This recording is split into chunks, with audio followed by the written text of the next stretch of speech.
So, good evening, everybody. Thanks for coming. I'm so absolutely delighted to present our speaker, Professor Chassia Diner from New York University, our third Brown Judaic Studies visiting scholar. Chassia Diner is an eminent historian of American Jews. She is the Paul S. and Sylvia Steinberg Professor of American Jewish History and the director of the Goldstein Goren Center for American Jewish History at New York University. Chassia has written more than 11 books on American Jewish history. Her starting point was in exploring the ways in which American Jews engage the issues surrounding the condition of African Americans in the early 20th century. She has written extensively about Jewish and non-Jewish women, about the memory of the Lower East Side in American Jewish culture, and on Holocaust memory in American Jewish society in the post-war years. These are just a few of the subjects which her scholarship embraces. Her most recent book, Roads Taken, The Great Jewish Migration to the New World and the Peddlers Who Forged the Way, was published just this year by Yale University Press. Tonight, Professor Diner will speak on the topic, How America Met the Jews. Please join me in welcoming Chassia Diner.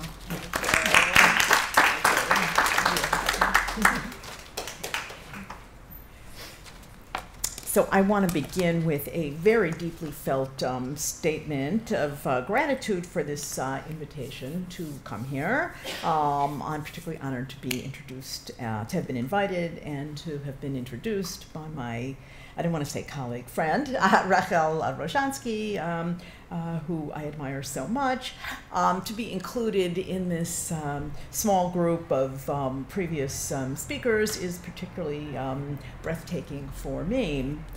So the topic of my talk, which is a very broad brush one, as will be the book which follows, tackles a theme which surprisingly has never been addressed in a fully developed and critical manner before, in a manner which avoids rhetoric and jingoism, either Jewish or American.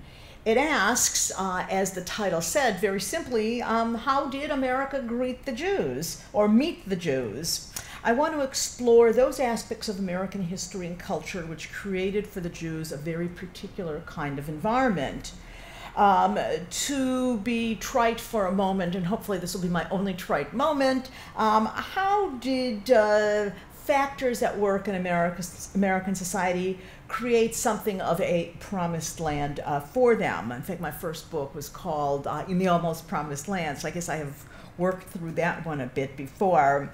What forces were at work in American society which helped us explain the almost magnetic attraction that it held for the Jews, particularly in the long 19th century, those who sought a place to which to immigrate as they left their familiar old homes? What aspects of its society and culture drew them in? What was the United States as it greeted the Jews? What structural and ideational characteristics came together to create so attractive a setting for them? Now, obviously, when I invoke this concept of promised land, I do so utterly as a metaphor and not in anything more profound, although it is the case that American rabbis, Jewish communal leaders, educators from the middle of the 19th century onward repeatedly made the point that there was an absolute confluence of something they called American and Jewish values, a word I never use because I don't know what a value actually is, but they repeatedly made that comment of that fusion of values. So much did that fusion manifest itself that they believed there had to, they at least articulated, that there had to have been some kind of greater plan at work. Early 20th century American Jewish flirtations with the Columbus story tried to make that point as well.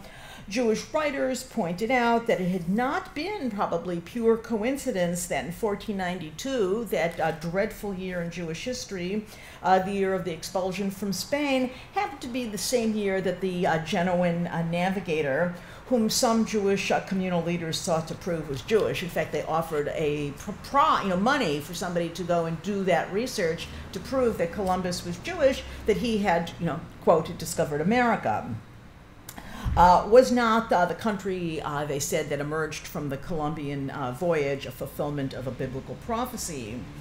American Jews like to point out that the Puritans of New England referred to themselves as a chosen people, and that they named their towns and their children with references from the Hebrew Bible, and invoked the Hebraic heritage to create their city on the hill.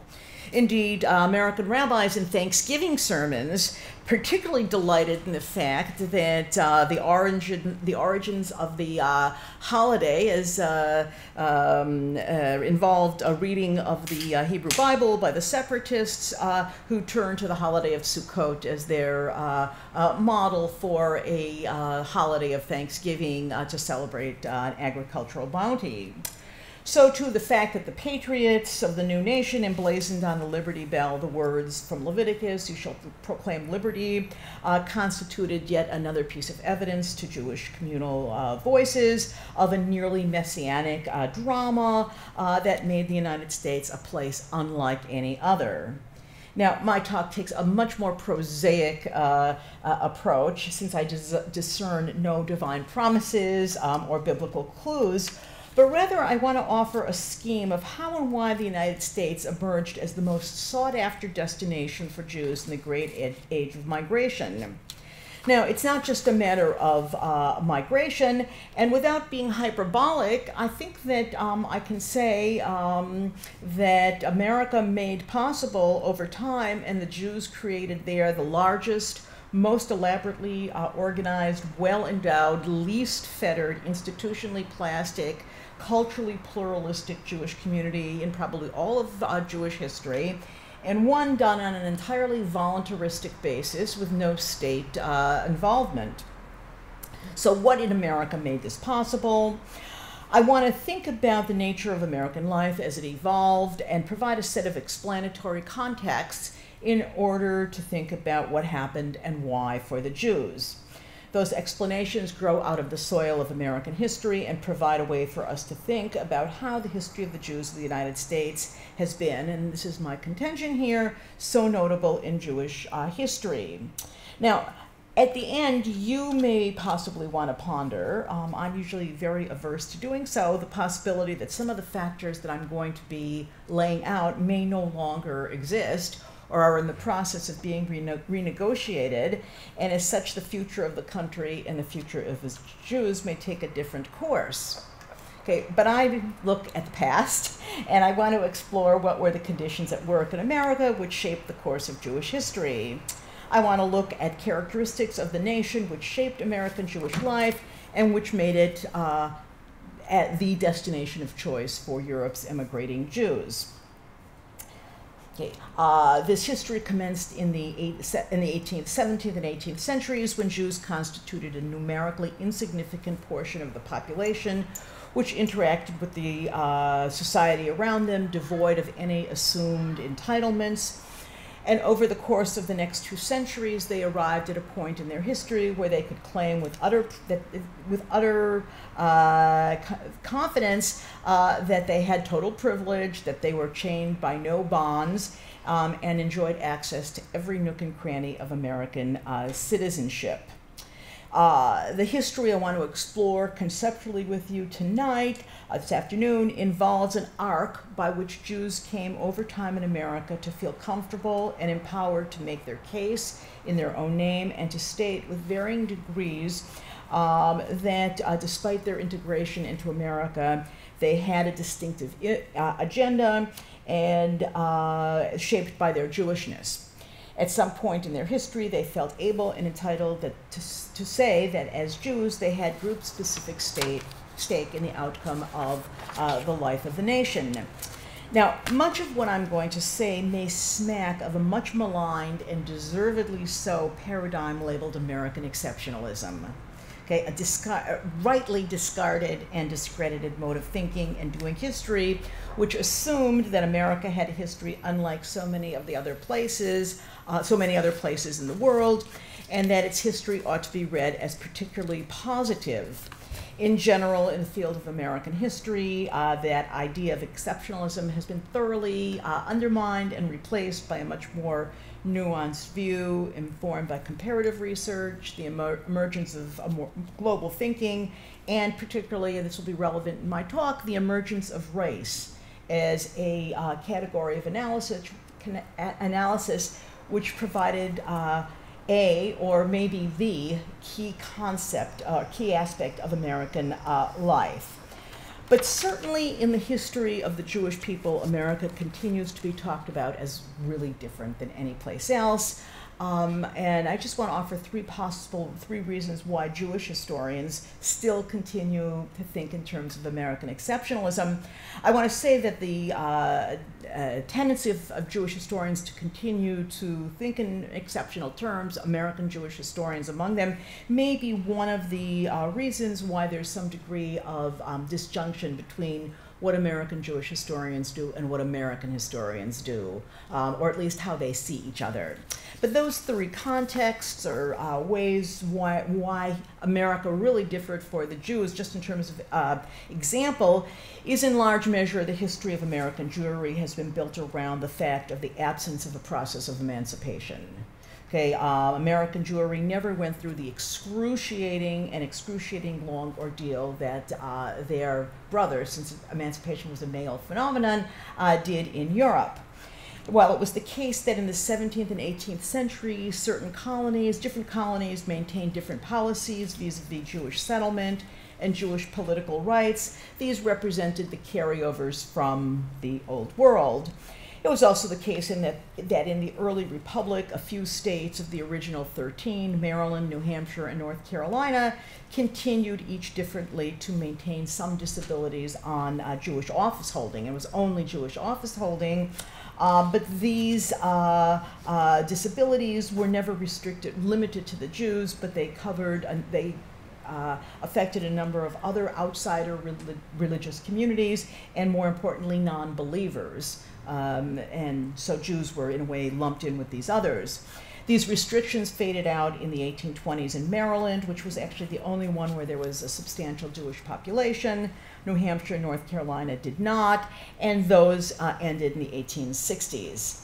Secondly, Jewish historians continue to think of America as different because of the absence of any of the kind of anti-Jewish behavior which took place elsewhere. Those other places, particularly Europe, have been understood in the context of the legacies of ghettos, pogroms, expulsions, and ultimately the Holocaust. Accurately or not, much of the history of the Jews of Europe has been cast in teleological terms. Historians have known the outcome. They knew where it was going to go, and so that when they looked back to the longer history, they saw the echoes of, or the presaging of the phenomenon, what was perpetrated upon the Jews, not just by Germans, but by the French, Polish, Dutch, Czech, Belgian, and so on, neighbors of the Jews. Okay, and then finally, the absence of state-created discrimination has made the narrative of American Jewish history not only a basically upbeat one, but has forced historians to think about it in its own terms. So however much I want to avoid the trap of Whiggishness, it is the case that America helped create and provide the environment which grew a Jewish community that had a history best analyzed quite apart from other Jewish communities, and that America played a key role in making that possible. So what about America? And here I'm going to posit, and this will be the bulk of the talk, 5 overarching realities of American life extending from the 17th century onward, which, when it came to the Jews, in fact made America very different from those other places of modern Jewish life. These realities became increasingly prominent and manifest by the middle of the 19th century, developed apace with the passage of time, and provided the basic soil in which American Jewish communal life could take root and flourish, making it indeed the most attractive destination for emigrating European Jews, which fostered then their increasing integration and allowed for expansive and elaborate community formation. Each one of these 5 factors or aspects existed in conjunction with the others, and in each case we could say their confluence functioned as the matrix around which American Jewish history played itself out. Let me spell them out one by one, and then I will deal with each in turn. The nature of immigration to America more generally, America's enduring obsession with color, American materialism and its economic dynamism, the American religious landscape, and finally the structure of American political life. Now, I cannot say with certainty that if any one of these factors had been absent, that the history of the Jews would have taken a different course. Okay, I'm not a fan of counter-history, which now seems to be something of a little cottage industry, but there's no need to speculate on what would have been, because all 5 of these characteristics existed. They pivoted around each other, all beckoned Europe's Jews and greeted them upon arrival. So first, immigration. A simple fact says much, maybe it even says it all.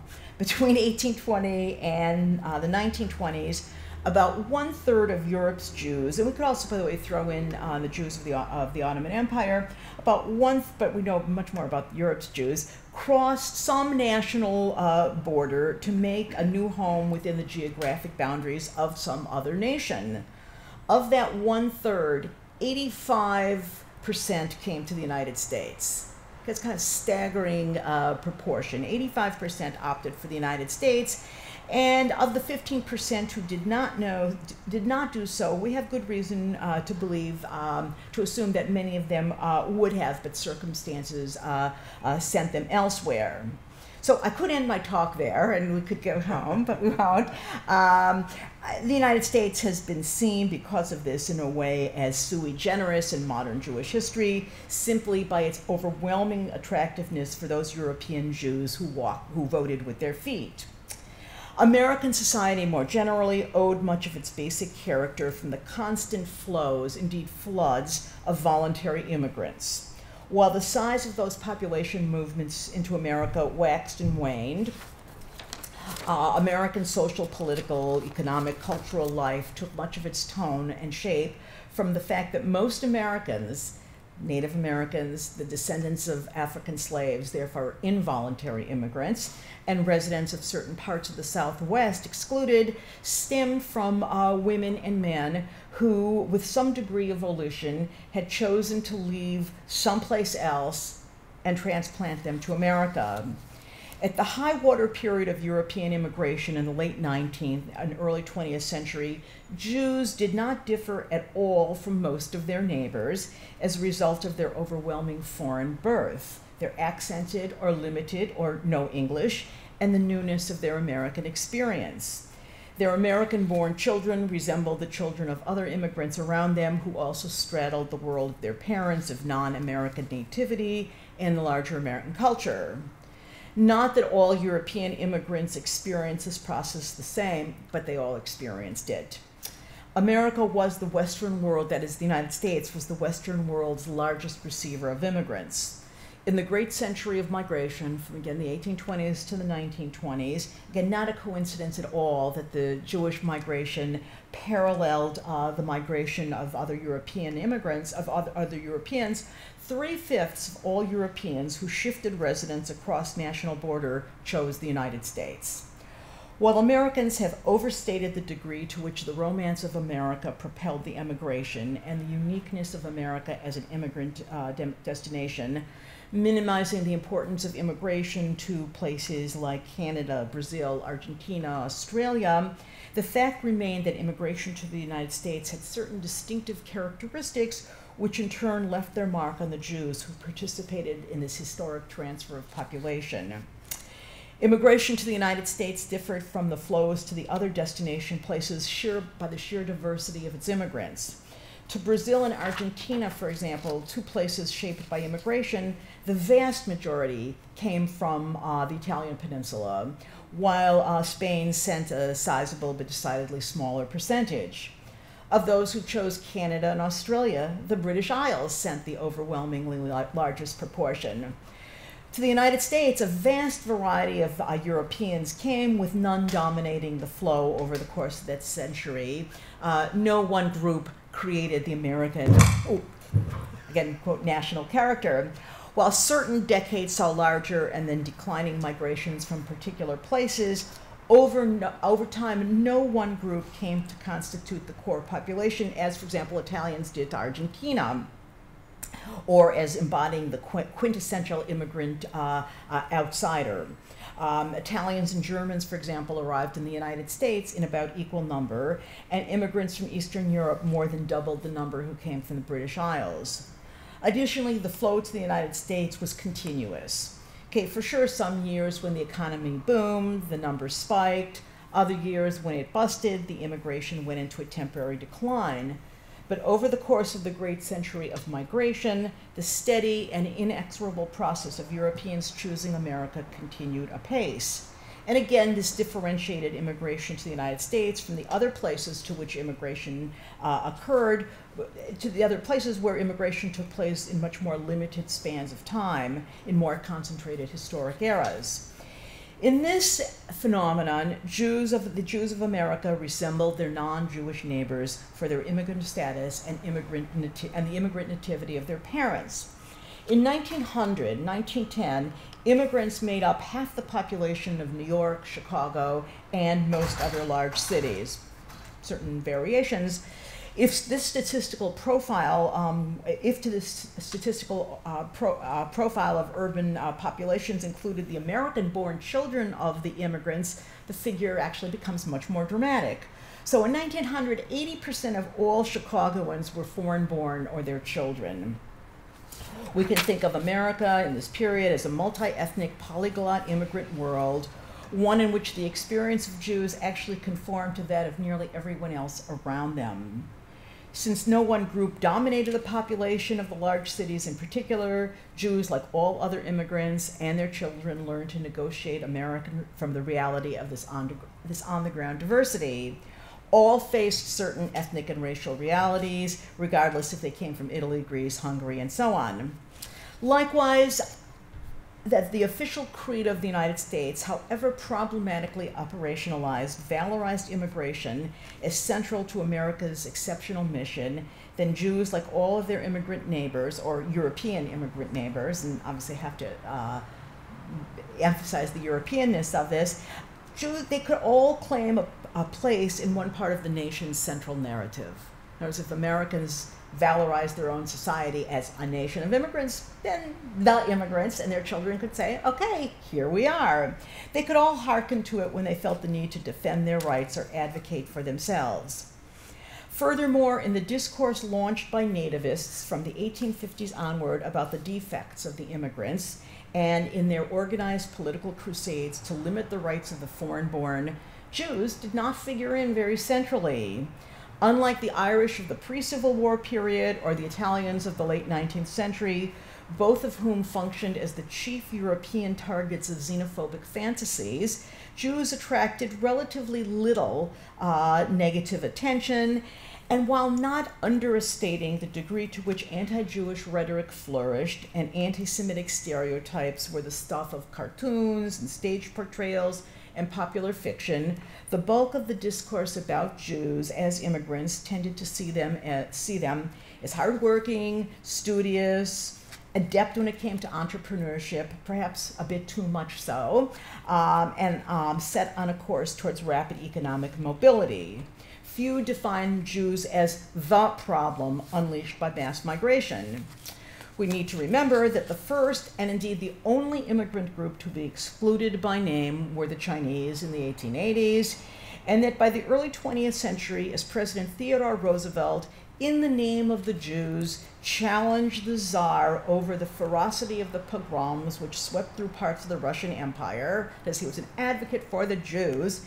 He entered into an agreement, ironically called a gentleman's agreement, with the government of Japan, by which the United States agreed to not limit the Japanese immigration by name, and also to press the San Francisco schools to not segregate the children of the Japanese into separate schools, if Japan promised to issue no more visas to any of its citizens to come to the United States.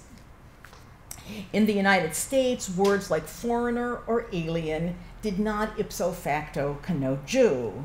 Jews might be considered in that category, but they did not embody them. Okay, not so in many of the other destination places for Central and East European Jews. In countries like Australia and South Africa, which constituted colonial outposts of the larger empires, the Lithuanian or Polish Jews who came to settle stood out as distinctive for their language, their citizenship, and our relationship to the imperial project. For those Jews who opted for Argentina, the overwhelming predominance of Italians as the main immigrant group, and a Catholic immigrant group at that, like the Spanish, who quickly constituted the majority, differences in religion and language made the Jews the most obvious group of other outsiders. And finally, the East European Jews who moved to Germany, France, and Great Britain in the last half of the 19th century found themselves relatively alone in that immigrant category. Not that there weren't other immigrants, but they were the most visible immigrants. In England, for example, except for the colonials from Ireland, Jews made up the largest group of newcomers, the largest group of non-native, non-English speakers. In the halls of Parliament and in the press, the debates over the Aliens Act in the late 19th and early 20th century amounted to a debate about the Jews, their merits and their demerits.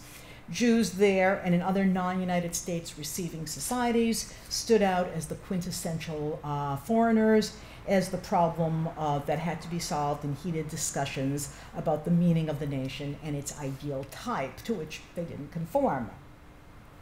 Okay, secondly, race and color.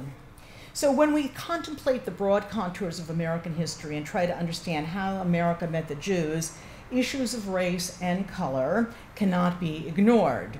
Indeed, no aspect of American history can be conceptualized without factoring in the deep, wide, pervasive American obsession with color.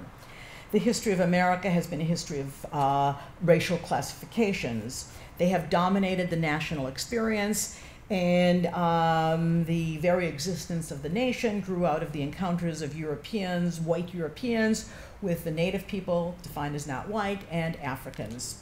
That being the case, its encounter with Jews has to also be contextualized around that issue. Since the earliest moments of European colonization, color mattered. Historians have rightly postulated that, in fact, no other factor mattered as much. Color, assumed and constructed as a category of meaning, meant the difference between rights and no rights, between control over one's body or no control, entitlement to the protection of the state or not. To be on the wrong side of the color equation, which obviously meant the non-white side, subjected individuals not only to the absence of privileges accruing from the basic definitions of being a citizen or even a human being, but exposed them to the full fury of the state, which served as the agent of subjugation and of violence towards non-white people. Despite some recent assertions to the contrary, Jews in America were always white. Okay, they always enjoyed the benefits of whiteness. At no time did the formal apparatus of the society, the state, its agents declare them unable to acquire naturalization or citizenship because of their color, or actually to not be able to become naturalized or citizens on any basis. At no time did Jews, men in the main, not expect to the protection of the courts to press their claims, equal access to the ballot box, to voice their opinions, freedom of movement, to go unimpeded wherever they wanted. As white men, they could enter into contracts, hold office, serve on juries, and own all the basic rights that came with being an American. Their Jewishness did not burden them when it came to their right because their whiteness qualified them. certainly rhetoric, particularly by the latter part of the 19th century, could be heard, which questioned the whiteness of the Jews. Particularly with the rise of scientific racism and respectable proliferations of what we might call biologized views of difference, some writers and some thinkers categorized Jews as something other than white. But when some social scientists, some popular writers, asked the question, is the Jew a white man? Policymakers who handed out the rights did not listen. Even when immigration forms began to list Hebrew as race, as it also listed Celtic or Irish or Italian or Slavic, in the color column, Jews were white. Okay, and that's what mattered. Even in the many places where Jews in America suffered limitations on access and discrimination in housing, in certain kinds of employment, access to elite education, some places of elite education, entry to places of leisure like country clubs and hotels, anti-Jewish practices originated with private individuals and institutions. The state was not involved with it. To the state, the Jews were white. Jews, unlike African Americans, Americans of Chinese and Japanese ancestry, and Native Americans, never needed to view the government, that is the formal apparatus of the society, its courts, its legislatures, its elected officials, and its key texts, the Constitution, as the source of their sorrow. In all matters relating to the fundamental and extensive formal privileges which flowed from the state, the Jews in America benefited from the fact that phenotypically Americans considered them white. Having this privilege represented a unique moment in Jewish history. In the United States, they didn't have access to fewer rights or fewest rights or sparser or sparsest bundle of privileges that society had to offer. As white people, they never had to fight for the rights of citizenship and state protection. Those who did not count as white, stood many rungs below them on the ladder of entitlement. In the United States, Jews could easily distinguish, and they did in their rhetoric and political action, against particular colleges, particular hotels, particular companies, particular neighborhoods with restrictive covenants, and the state, the standard of the nation. The former they condemned for their hostility to Jews, and the latter they lauded for the privileges it gave them. That our subjects, American Jews of the past, recognized that they fell on the right side of the color line meant, among other things, that we historians have to be aware of the history of racial privileging. Being seen as white made all the difference for the Jews, creating the positive fit, one of the forces creating the positive fit that took place between them and America. Perhaps in a much less problematic context, but no less significant, is the matter of making a living and the role of Jews in the American economy. Here too, we have to think about the synergy between Jews and America.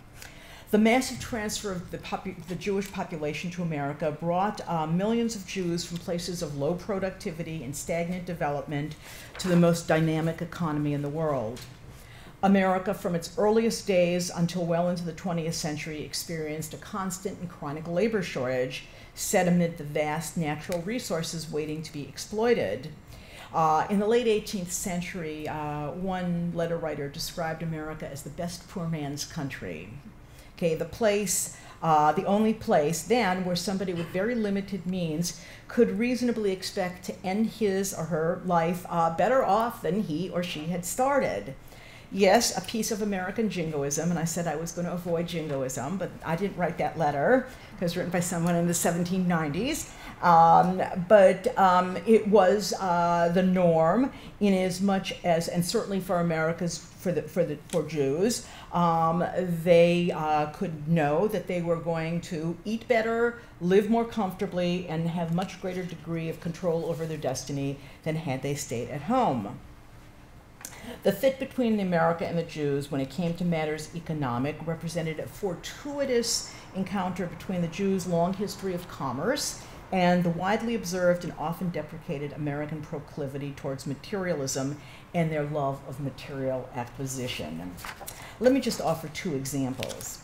Okay, from the second decade of the 19th century into the early 20th century, as America's white population moved further west to remote and less settled areas, families and communities of people who we call settlers or pioneers, makes them very noble, yearned for cosmopolitan goods.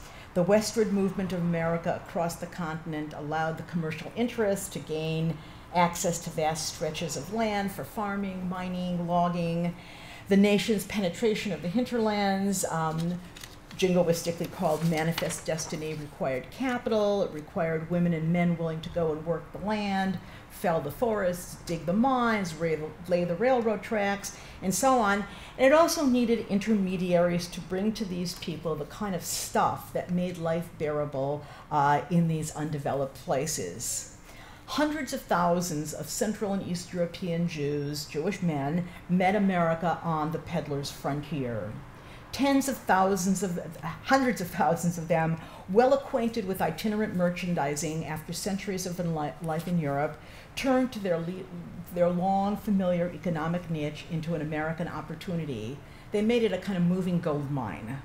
The Jewish peddlers, many of whom became the owners of Jewish dry goods stores in small towns in the hinterlands, some of whom became fabulously wealthy. We only need to think of names like Lehman and Guggenheim to start with, although they were certainly hardly the norm. But the Jewish retailers in the big cities who outfitted the peddlers, and the Jewish tailors who sewed the clothes, which then traveled in the peddlers' wagons and ended up on the bodies of rural dwellers and those in mining and logging camps, and on the homes of people on the urban fringes, made up a Jewish economy which served the needs of the expanding United States. We might say this was a kind of match made in heaven, as it were, between America's desire for consumer goods, buttons, thread, needles, watches, jewelry, pictures, picture frames, eyeglasses, curtains, sheets, pillowcases, fabric, ready-made clothing, and the willingness of Jews to pick up the familiar peddler's pack and venture out basically anywhere where they could find a paying customer willing to buy these things. By the 1860s, yet another match made in heaven was forged between American economic needs and Jewish history. The expansion of the garment industry, which began with the invention of the sewing machine, coinciding with the Civil War, but linked to a number of other developments, transformed not just American but European Jewry. Late 19th century American urbanization, the movement of young women into industrial and white-collar jobs in the years before marriage, the rise of the advertising industry, the emergence of something called style, as something accessible to working class, particularly women, new sanitary standards which said you should change your clothes more than once a week, launched by the end of the 19th century the takeoff of the garment industry as one of the most dynamic sectors of the American economy. Factories heavily, although not exclusively, in New York sewed the garments which clothed the men and women around the country and indeed around the world. The ready-to-wear clothing industry spread its dresses, blouses, shirtwaists, hats, undergarments around the nation, fueling American economic development. Conversely, the takeoff of the garment industry helped launch the Jewish migration to America. In this sector, Jews as employers and Jews as workers found and helped create a niche for themselves. Here, indeed, to use the words of Neil Gabler about Hollywood, here they truly had an empire of their own. Jews in Europe had long made a living by means of the needle, but in America they could employ that lowly skill to create a vast empire, a vast enterprise which did nothing less than clothe Americans, employ in massive numbers successive waves of Jewish immigrants, as well as other women and men. This field, with its relatively low need for startup capital, provided Jews with, in fact, one of the few means by which immigrants, working as industrial laborers, could actually aspire and realize their aspiration to end their lives as employers. Okay, when we, a few years ago, we celebrated, I guess, I don't know if it's the right word, the 100th anniversary of the Triangle Fire, Shirtwaist Fire in New York. And it's very notable that the owners of the Triangle factory were two East European immigrant Jewish men who began as sweatshop workers, and given how little capital it took to move from being a sweatshop worker to being the owner of a shop, Mr. Harris and Mr. Blank managed to do that. So those two examples hardly cover the entirety of the history of Jews and the American economy, but they give us a hint about the way in which the mobility which Jews experienced was shaped very much by American circumstances. In these meetings, we can see writ large an example of Jews having been in the right place at the right time with the right set of economic experiences under their belt. Next, let's turn to religion. The Jewish encounter with America, one that I've obviously indicated took place in a relatively harmonious manner, reflected the significance of religion as a factor in American life. Here, I want to break it down into three sections, or three subsections, as it were, which help us see how Jews were in America helped by their religion rather than hindered by it. Their religion became something which enabled their integration rather than retarded it. Americans, that is Christians, very quickly came to accept the fact of Jews as bearers of religious tradition, however different from Christianity, rather than Jews as members of some kind of ethnic or nationality group. That is, a collectivity of men and women who lived differently than the majority, spoke a different language, adhered to different, I said I wasn't going to use values, but there it is, values. This bifurcation of Judaism as religion, Jewishness as ethnicity or nation, perhaps involves a deep misreading of the meaning of Jewish, one which never separated religion and peoplehood, but the fact that Americans define Judaism or the Jews as a religious or faith community, which often describes as a faith community, paved the way for Jewish integration. First, among the religious realities which stimulated acceptance of the Jews in America reflected the reality that to the primarily Protestant population which dominated America from the colonial period until into the early 20th century, Jews were not Catholics, and it worked to their favor. Jews could in America breathe easily in that for much of American history, anti-Catholicism dominated public life. Catholicism, long deemed unsuitable for a democratic, egalitarian nation which venerated personal freedom and individual choice, stimulated an aggressive strain of anti-papism. I guess people from the 1850s might be shocked to have seen the reception of Pope Francis a few weeks ago, since that was the bogeyman of the 19th century, was the Pope. And Papism was what the force was called. The anti-papism dominated public discourse of the Protestant nation and spilled over from the churches to the political realm.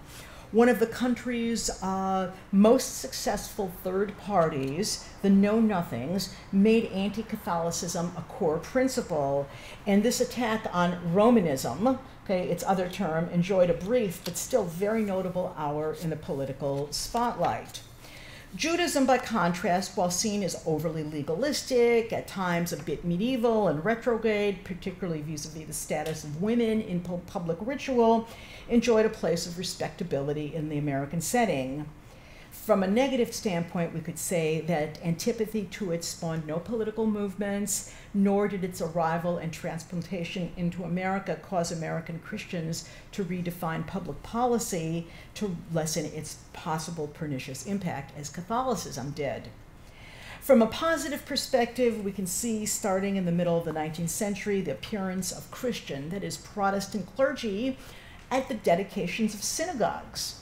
Pulpit exchanges between rabbis and ministers, indicating that Judaism found for itself a legitimate space on the American religious landscape. Indeed, many of those Thanksgiving sermons given by 19th century American rabbis were given in Protestant churches. That is, Thanksgiving was a very common time for rabbis and ministers to exchange pulpits. And the Methodist minister would come and speak in the local synagogue. The rabbi would speak in the church. Now, we might denote a hint of exoticism in how the American Christian discourse about Judaism, as well as a long evangelical effort to try to convert the Jews. By and large, Protestantism in America did not demonize the planting of Judaism on American soil.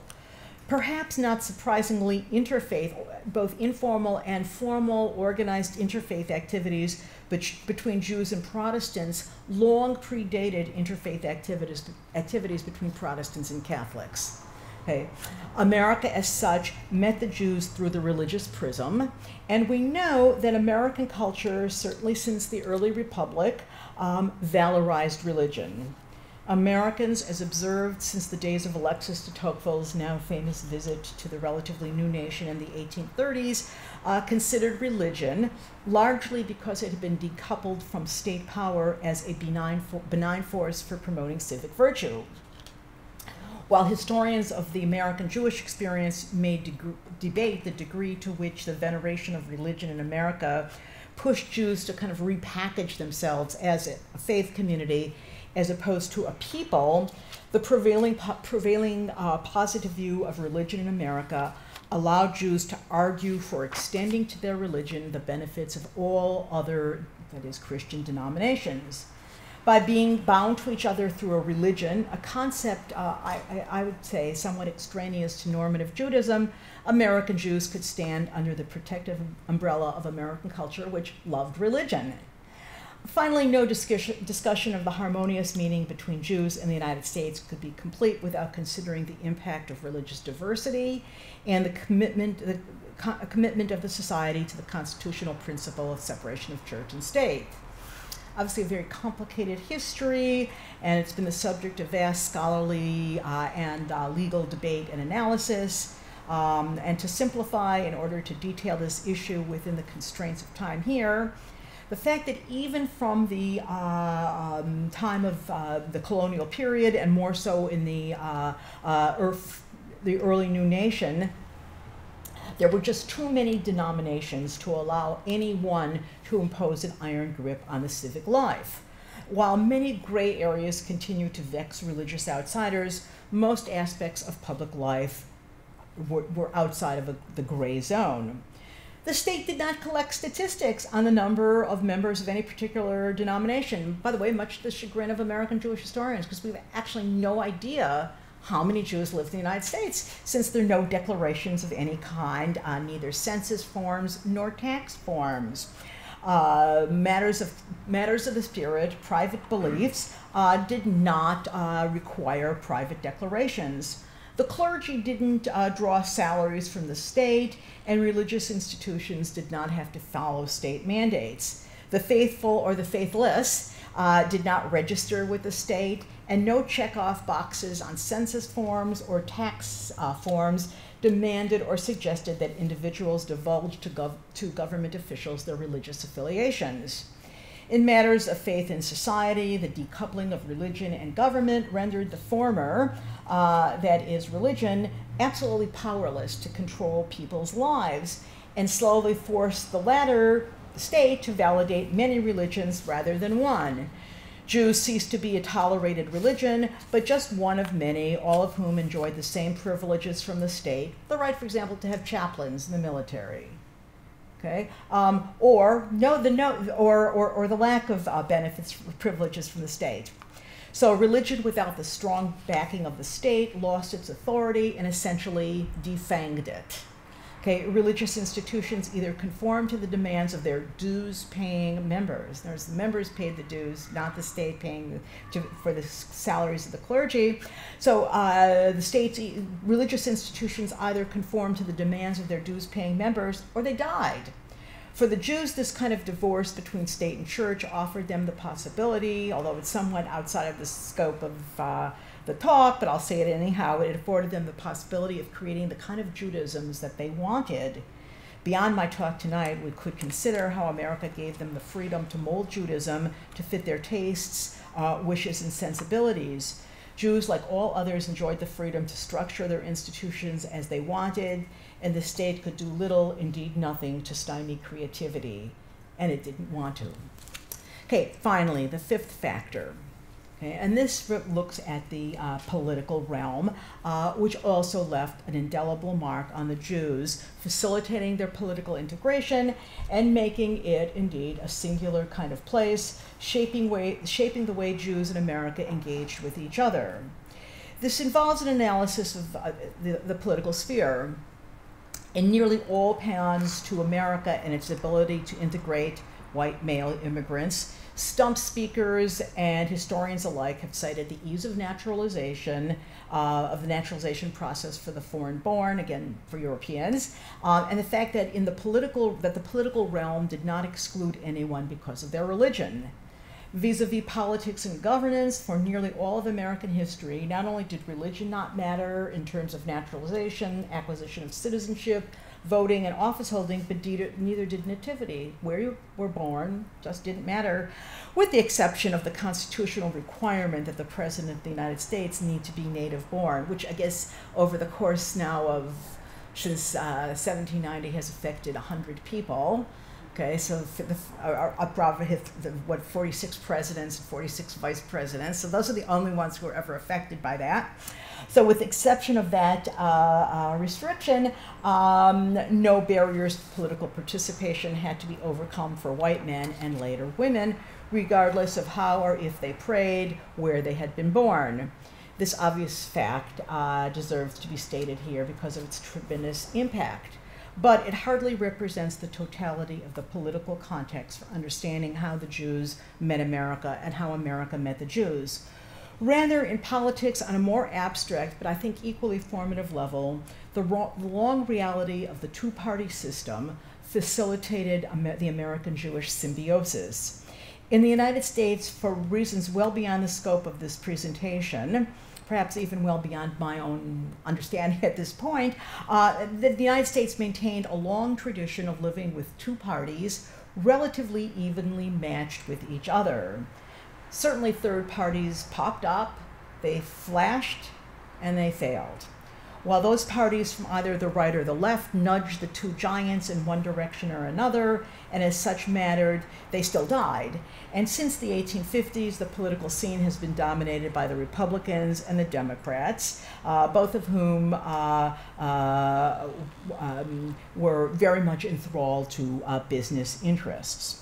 Particularly since the Civil War and the resolution of the issue of slavery and the capitulation of the Republicans to the South in 1876, allowing the South to do whatever it wanted in vis-a-vis race, the two parties tended to converge ideologically. The two parties differed by their symbols. I mean, one had an elephant and one had a donkey. They have both functioned without formal membership, with only the vaguest of platforms. They have often been issueless, and as such, they valorize pragmatic majoritarianism and nothing else. Much to the chagrin of those with political agendas, whatever their message, again, whether from the left or the right, the nature of the political system frustrated efforts for fundamental change.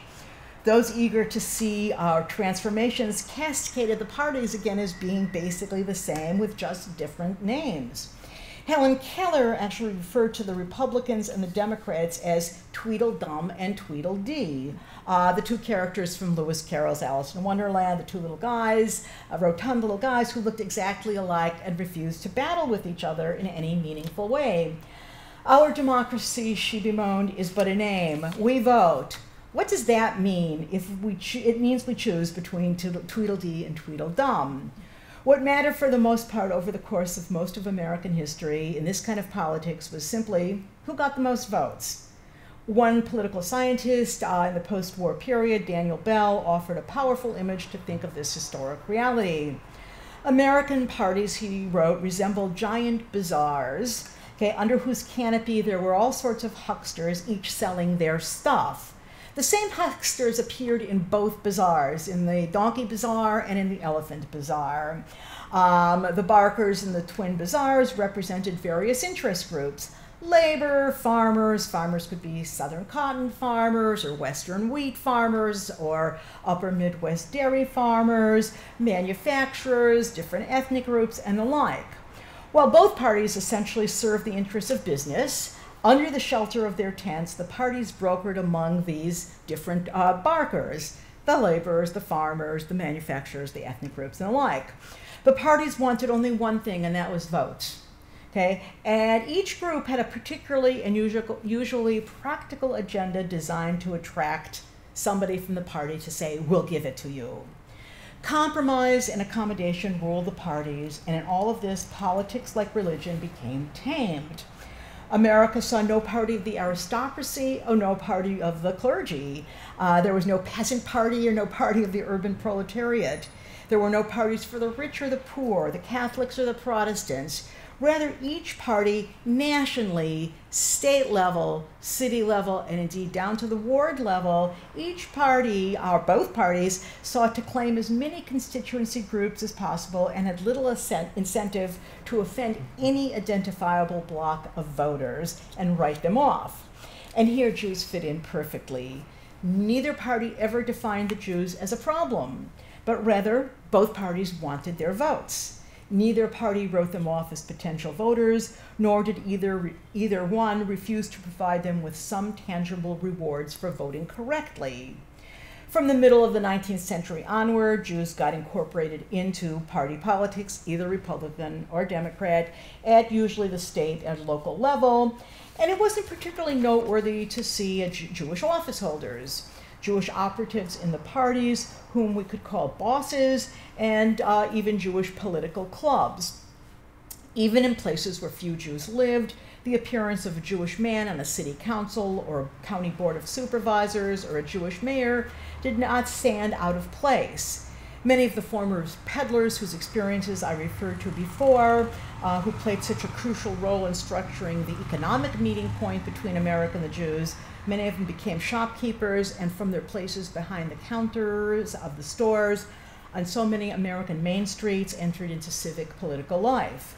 The life histories of many a former peddler, then shopkeeper, includes a stint on a local governing board or a few years holding some kind of state office.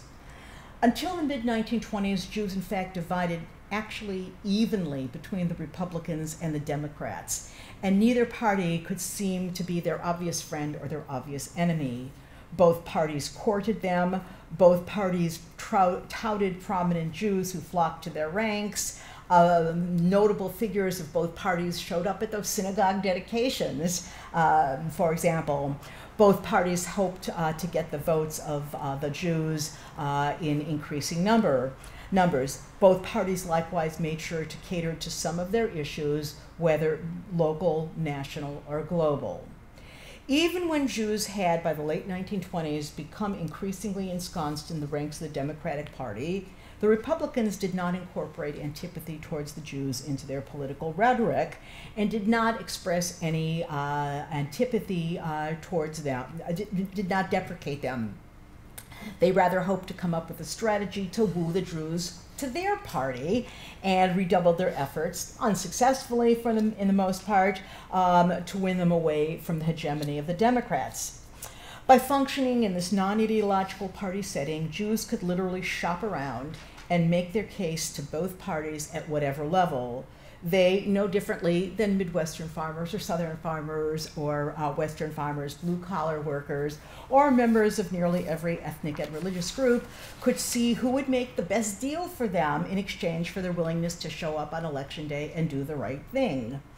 This Tweedledee and Tweedledum political structure quashed extremism. Jewish men since the middle of the 19th century, and then women by the end of the first quarter of the 20th, found ample space to join the competition for attention and for the attention and rewards that accompanied political participation. This Tweedledee and Tweedledum politics defanged the political process, at least vis-a-vis the Jews. Certainly, the Jews never got everything they wanted, but then nobody did. Okay? Each group, Irish, Italians, Catholics, Poles, evangelicals, all had something they wanted, and all got bits and pieces of it when it satisfied the party, which tried to figure out what would the majority want. Interestingly, for example, in the late teens and early 1920s, the National Conference of Catholic Welfare, very large organization, pulled out all the stops to try to prevent immigration restriction, along with Jews, along with various ethnic groups. None of them got it. Immigration restriction won because that was what Congress believed the population as a whole wanted. So in this hurly-burly of the political marketplace, Jews, like others, got some of what they wanted, and they got just enough to make them feel part of the civic whole and believe in the basic goodness of the system. The system, which undervalued ideology and valorized popular appeal, created a hospitable terrain for the Jews, a small group which one commentator described as made up of, quote, pathological voters. Okay, that is, they voted an extremely high number and contributed money to parties and candidates of their choice. Okay, so I'm going to draw this to a close and just end by saying, as a result of this system, as well as the other four overarching attributes of American history and culture, Jews arrived in an environment which synergistically worked for them. They arrived in large enough, but not too large a number to be able to thrive, build the communities they wanted, and take advantage of the fundamental realities which often work to the disadvantage of others, but not to their disadvantage. They were able to apply their economic skills, sharpened in very different environments, to American material realities. In that process, they helped make the history which America shaped. These 5 factors, I hope, offer us a way to think about what this particular history involved, and hopefully will stimulate scholars of American history, as well as scholars of modern Jewish history, to consider the importance of the experience of those Jews whom America met. Thank you.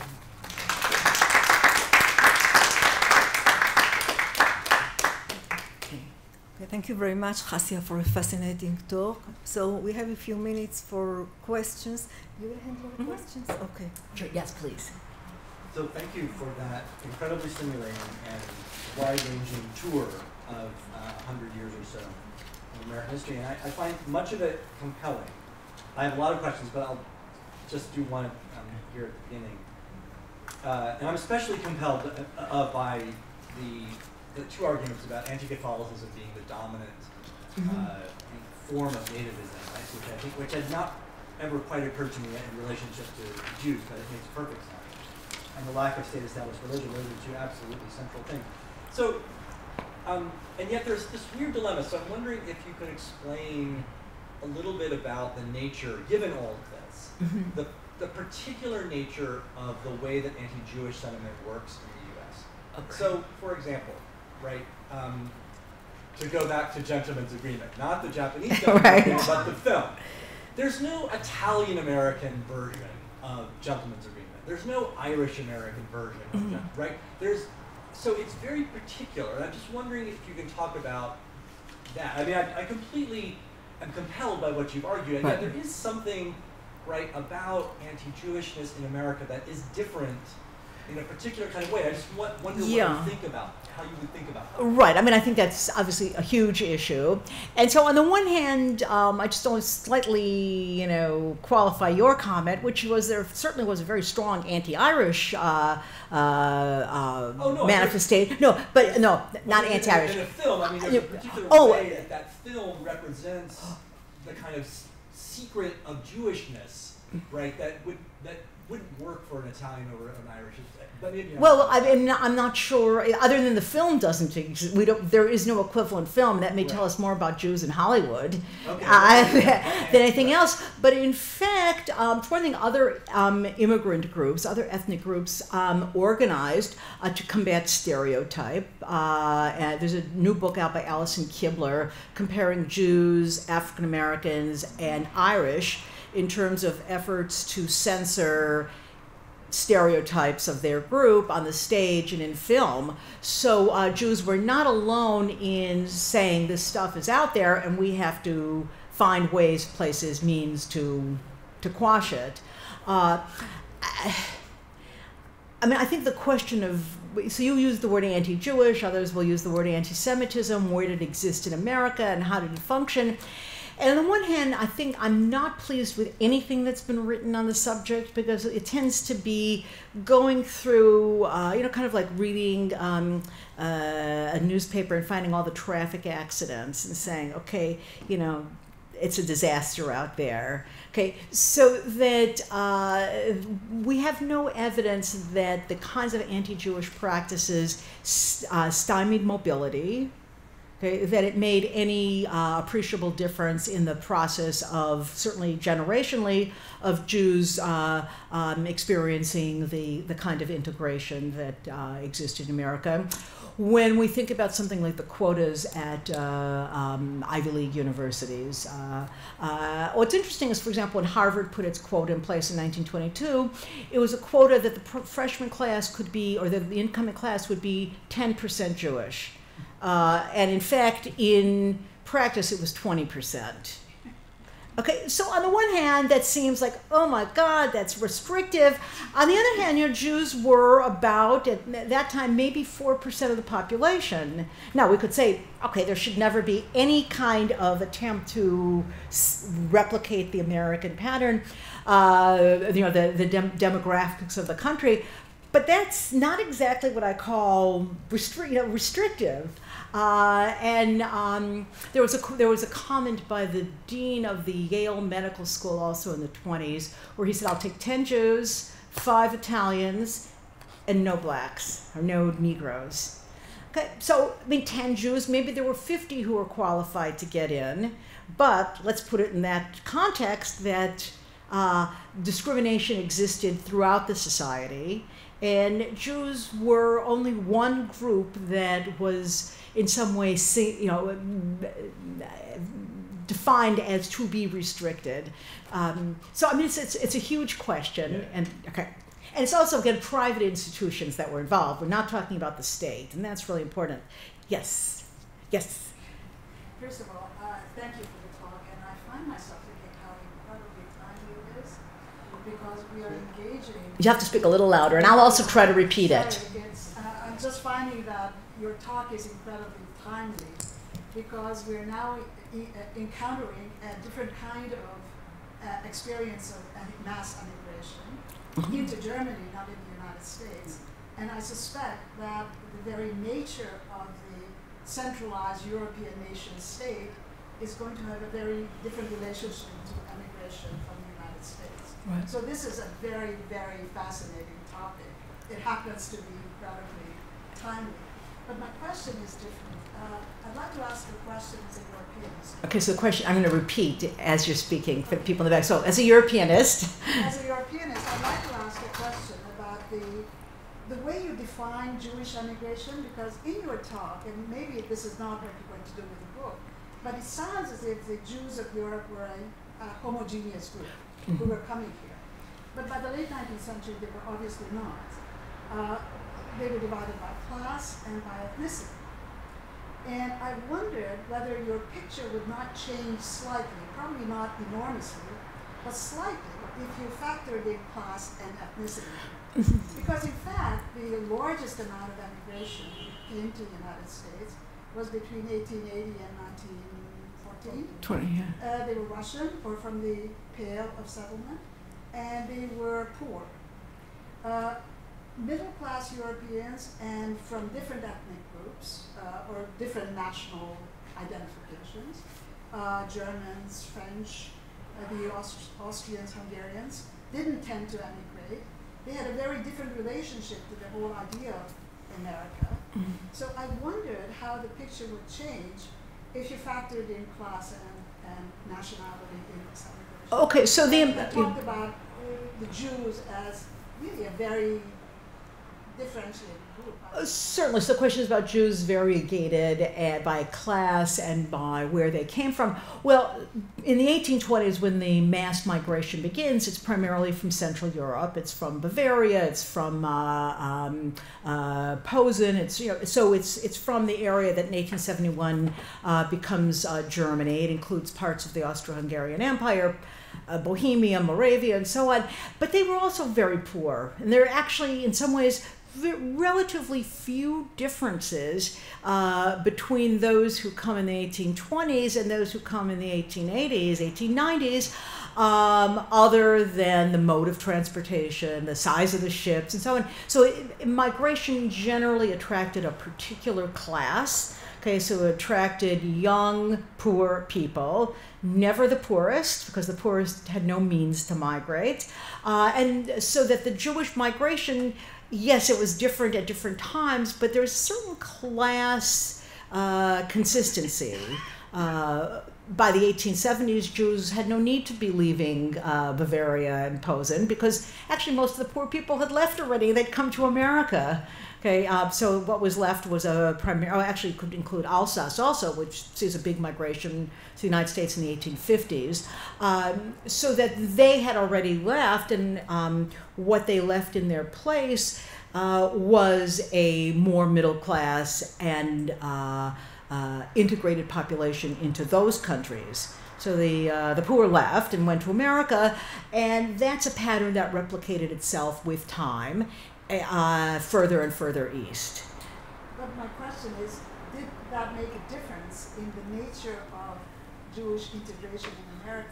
The fact that it was a particular kind of class immigration? Well, ultimately, the Jewish migration was very similar to all other migrations in that the people who immigrate are poor, young, again, never the very poorest, but it doesn't matter who we're talking about, that's who comes. Now, refugee situations are very different. So if we look at, let's say, German Jewish refugees in the 1930s, it's a very different story. But that was also not a mass migration that had a particular strong demographic impact. Yes, sir. So I really liked your conversation at the beginning about American exceptionalism. Mm-hmm. And I was struck by your indication that in the Jewish history framework, there is a tendency to opt into this narrative of American exceptionalism. And I think that might be a natural product of when you're in a particular field. Like it's easier to go with the popular narrative of other fields. You sort of use the control variables, and then you focus just on the Jewish history. And I'm curious if you think that there's a similar tendency in American history, not American Jewish history, to actually utilize like Jewish exceptionalism and focus on narratives of Jews being popularly involved in the civil rights movement and all of the positives without knowing all of the complexities. Okay, so I mean that's again a fabulous question, and I hope at the seminar next week to talk about that a little bit in terms of how American historians engage with American Jewish history. And I'd say in the main they kind of ignore it. It's not something that's particularly on their radar. And I think one reason may be that the American Jewish history narrative does have this exceptionalist ring to it at a time when American historians don't want to write about America that way. So much of that writing about American Jews, let's say in the civil rights movement, is written by American Jewish historians.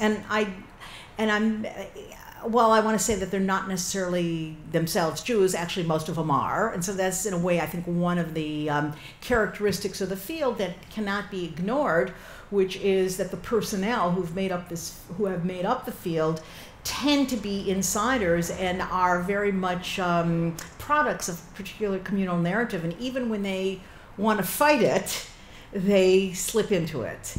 Okay, and so I have long maintained that the field really needs an infusion of all sorts of outsiders, to look at it anew with very different kinds of eyes, and not with the sort of enculturation that perhaps is an inevitable part of group membership, as it were. Yes, sir. I want to ask you, is a continuation of a previous question and just a citation. Do you think that those Jews that changed before the Ivy schools, many of them may have changed their surname? Oh. As a consequence, they weren't listed as Jewish. Okay, so did everyone hear the question? So the question was, did Jews who didn't get into Ivy League schools, and by the way, let's extend that beyond Ivy League schools to other kinds of institutions, this whole issue of name changing. And so there's actually a historian right now, Kirsten Vermeeglach at Michigan State, who's writing a book on Jewish name changing. And so I almost hesitate to answer till her book comes out, and I don't know when that's going to be. But yes, it was a very, I don't want to say common, it was a phenomenon that had an impact on the population. That may have skewed percentages at Yale and Harvard regarding the number of Jews that were. Okay, so Harvard actually put on its application form, has there ever been a name change in your family? And some of the schools began to ask for pictures. Okay, and I mean, they obviously didn't have the same kind of algorithms we have now to use, or maybe they did, I don't know. But they would look at people's addresses, where they're applying from, and so that there was a certain kind of informal infrastructure in these admissions offices to try to sniff out the Jews. Okay, but name changing was not uncommon. And it was undertaken for all sorts of reasons. And again, I await a book that will actually really tell us something. Okay, we need to conclude soon, so maybe you take the. So one question. I'll let you choose then. No, I mean, okay. Okay, so we'll take to David and Michael. Okay. So David, you wanted to ask something? Yes, so getting back to anti-Semitism, I was saying about the founding of the Anti-Defamation League. In the beginning of the 20th century, so was that kind of an overstatement of the issue, or why was it founded? Yeah. What were they responding to? Were they responding to a problem that really wasn't as big as they thought it was? I just really got a big one. Yeah. So I mean, don't want you to leave saying, thinking that I said it didn't exist. But the question is, to what degree did it exist, and where did? Well, they were founded because of the arrest of Leo Frank, and that was the sort of precipitating event. But and here it's back to your question, a number of organizations in the Irish community, they were very concerned about deprecatory stereotypes in stage plays and in other kinds of popular culture, particularly with movies.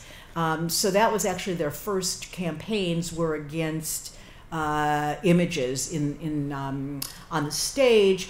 They and other kinds of organizations, National Council of Jewish Women, used to meet with newspaper editors because it was not so uncommon to have the following headline or news article, store robbed, Jew arrested.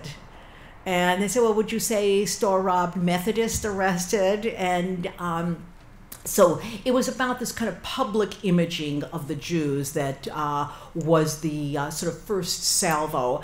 So there were certainly places where Jews were restricted, there's no question. And there was certainly, I think the first Gallup poll, which was 1935, found a majority of Americans articulated something that was something negative about Jews. Now, they didn't necessarily say, I hate Jews, but I think that they're clannish. I think that they're greedy. I wouldn't want my daughter to marry one.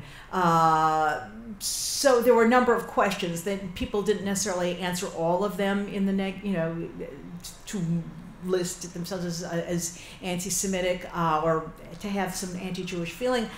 But the question is a matter of extent and the degree to which this force inhibited the actions, options, expectations of Jews. And so those who couldn't go to Ivy League universities, did it mean that they remained in the working class? No. So they had other institutions that didn't discriminate. And Michael, last question. Last but not least. What? Last but not least. I was wondering if to some extent you made a kind of subtle argument against the very field of American Jewish history. And that I mean that you defined both in the talk and in a lot of the answers to your questions a kind of a class of people as being kind of white, voluntary, relatively poor immigrants to America all as being kind of having the historical same characteristics other than the Catholic issue. And whether in fact, you know, what you're making an argument for on some level is that that is the class of people that deserves historical analysis, and that, you know, by fine slicing to the Jews, there's not a lot of historical payoff to that. Well, I mean, I would obviously put myself out of work if that was the case, and I'd be kind of out on the street with a paper cup trying to get handouts, if that were the case. I mean, I think the reason to study them may in fact be because they were white and because they were voluntary immigrants, and yet over the course of this long history felt articulated and acted upon sense that they had a stake as Jews in and to state it in their American behavior and in their global behavior. And so that they remain, in a way, they're very interesting, I'd say, to us, because they had some of the most fundamental privileges that the society had to offer, and yet they persevered in constructing a kind of Jewish communal life. So thank you very much, Hasia. And we are looking forward to talk tomorrow. Okay, great.